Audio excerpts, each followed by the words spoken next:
Bismillahirrahmanirrahim. Assalomu alaykum musulmon birodarlar. Mosh shukrulloh yana po'yib qo'ydida. Bu doim po'yib yurgan endi yangilik emas. Bu hech uyat degan narsa yo'qda. Allohning dini bilan hukm qilayotgan shu tog'utga jon dili bilan xizmat qiladi. Nima bu tog'ut nima berdi desa, unga masjid berdi. O'sha yerda unga shu yerdan obli otibdi. Shu bilan to'ylarga borib 1000-2000 dollardan ma'ruza qilib kelyapti. O'shanga iymonini sotdi. Iymonini sotdi emas. Qizini ham sotdi. Endi ketini endi sotsa kerak. Qizini nimaga sotdi dedik? Qizi hijobda yurmas ekan. Hijob bu vadalaska yurar ekan. Vadalaska kiygandan keyin ko'kragida rosa qisib turadi. Hali mammachasi xuddi tashqarida turgandek turadi. Ashir domlani qisashni qilib yurar ekan. Endi u yog'i shimini aytmadi.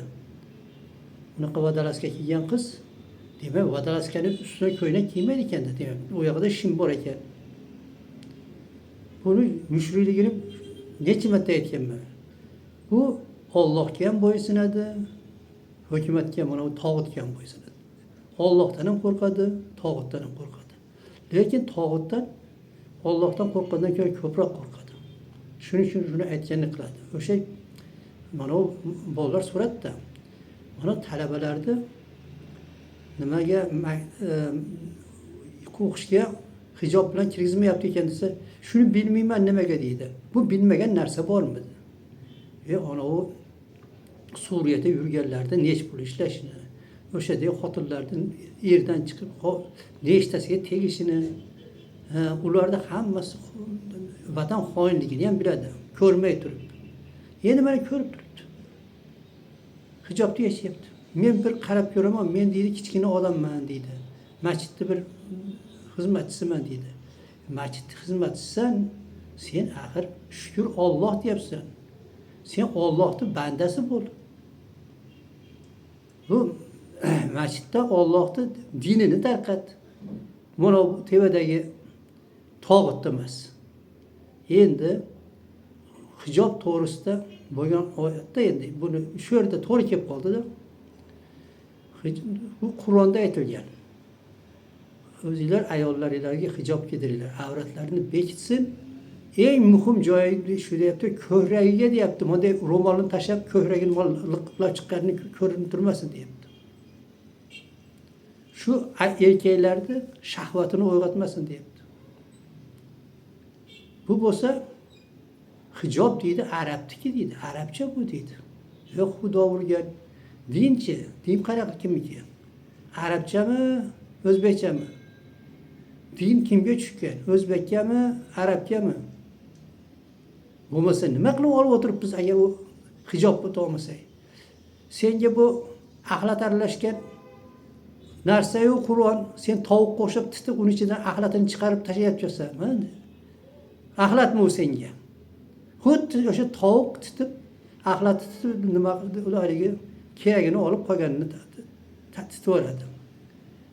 Sen xo'rozmas tovuq ishini qilding, iflos. Seni xudo urib bo'lgan. Bo'lmasa endi arabniki deganingdan keyin arabniki degan og'zingga shaylar siyvardi. Arabnikimish. Arab kim degan payg'ambarimizniki u demak, arabniki bo'lsa. Endi o'zingizlar o'ylab ko'ringlarchi. Mana 30 pora Qur'onni inkor qilib najas qonun chiqarganlar ekan. O'zi-o'zicha qonun chiqarganlar kofirdir deb aytib turibdi mana bu Qur'onda. 44-oyat. Bular hali tovuq tutgandek, hali shuni keragini irg'ib chiqarib tashladi. Buni musulmon deydi. Hozir ham musulmon deb turaveradi bu xudo urgan. Nimaga deganda, haligi fohishalar pul berganda hamma xizmatini qilaveradi-da, birga tirab 3 ga 1 qilaveradi. Bu ham shu 3 ga 1 qilaveradi. Shu hukumatdan foydalanyapti. U masjidni berib qo'ydi. Unga katta yo'l ochib qo'ydi. Shuning uchun Allohning Qur'onini inkor qilib, kim Alloh nozil qilgan din bilan hukm qilsa, u kofirdir degan oyatni inkor qilib, ularni musulmon deb tushuntiryapti.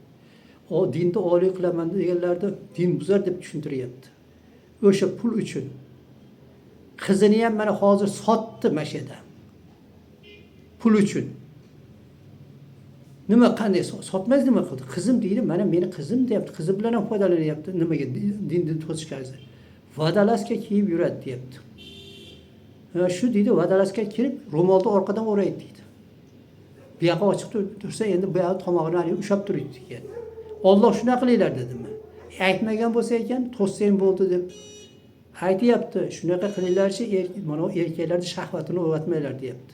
Hali vodolazga ketayotgan nimani qizi nechiga keluvdi ekan bir 15-16 da bo'lsa rasa bo'ydoqlarni mana nima qilib hirsini qo'zg'aydigan ekan. Uni ustiga vodolazkada mammasini uni yoqqa chiqarib yurgan bo'lsa, qancha odamni uni ko'zi bilan ko'rib, dilida u bilan zino qilib o'tyapti-da. O'zi biladi bu. Lekin buni qizini shunday qiladigan bo'lsa, masjiddan ketadi. Uni hukumat otib o'rmaydi. Taqsirlar men bo'ldi, mana bo'lmasa boylikni to'plab olding, qasrda qurib yording. Endi ham bo'lsa tavba qilib chiqib ket desa yo'q. Bu haligi to'ng'izni qancha yuvgan bilan, yaxshi go'shtlar bilan baqqan bilan u baribir uni go'shti harom bo'lmaydi. Bu shunaqa to'ng'iz. Shunday ketadi, shunday o'ladi bu o'lgan. Buni ko'ryapsizlar, necha yildan beri faqat dinga qarshi kurashadi. Shu tog'oti tarafini oladi, dindorlarni yomonlab ko'rsatadi.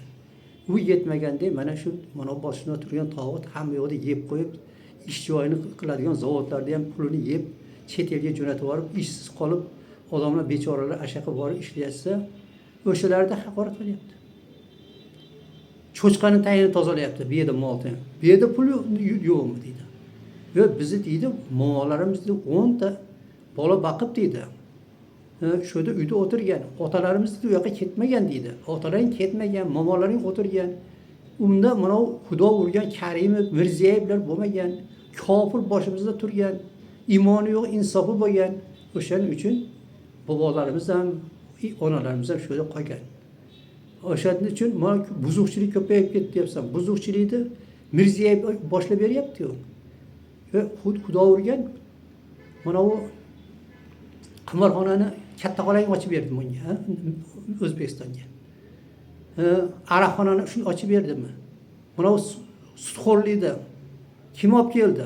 Sen maqtayotgan ashi kofir, sen musulmon deyotgan kofir olib berdi. Tungi klublarga borib o'zi tansaga tushinglar deb yurdi. Nimaga desa, buni oilasi tamom bo'lgan. Ko'ryapsan. Ona xotini Putinni borib o'rus qadagi. Cho'chqa yegan og'zini so'rayapti. Qizi araqni ichib, qizlari muz saroyida qiyqirib ashula aytib turibdi. Kuyov bo'lsa, ona mahallada bir 20 ta uyni buzib, egallab masjidni buzib, o'ziga saroy quryapti. Sen shu qoraqo'rlarga qo'shilding, ashlar bilan birga tirilasan. Tavba qil, hali vaqt bor. Mo'min birodarlarda o'zingizlar ko'ringlar. Endi men yana qaytarib aytaman. Mana u endi aytmasang bo'lmaydi. Mana u rezinka bo'ladi. Zinokorlar ishlatadigan. Zinoni qilishaveradi, shu bilan haligi u aybini yoptiradi, haligi bo'yda bo'lib qolmaydi. Keyin ishlatib tashaveradi. Mana u nima? Mana u Shukrulloh degan alayhilarni 2200 ta nimalar imomlar. O'sha rezinka uni hukumat ashnaqa ishlatyapti. O'sha bilan uni qilgan aybini yopyapti. O'sha rezinkali zinoni yopgandek. Bular o'sha rezinkadan hech ham farqi yo'q.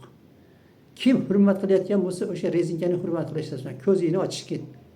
Bu senlarni hammani do'zaxga yetalab ketyapti. Assalomu alaykum va rahmatullohi va barakatuh.